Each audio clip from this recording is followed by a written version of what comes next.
Welcome to Man Does Tech, where I solve the problems you didn't even know you had.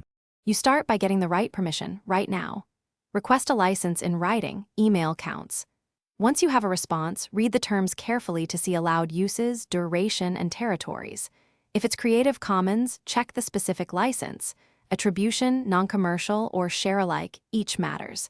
If public domain is claimed, verify source and date.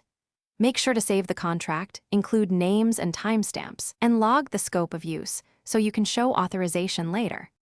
You now verify and expand rights for your specific use. Negotiate any limits, how many seconds you may use, which platforms, and whether edits are allowed. If music or logos appear in the clip, clear those separately. Rights can be layered. Once done, get a signed release or sync license with fee, term, and contact details. Make sure to request written permission to edit if you will cut or combine clips. This prevents future takedowns or claims.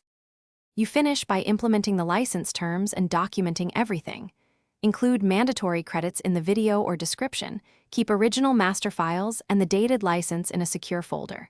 Once live, monitor takedowns and claims. If a dispute appears, first present the written license and correspondence. If unresolved, escalate to the platform dispute process and notify the rights holder. Key troubleshooting tip: if a claim persists.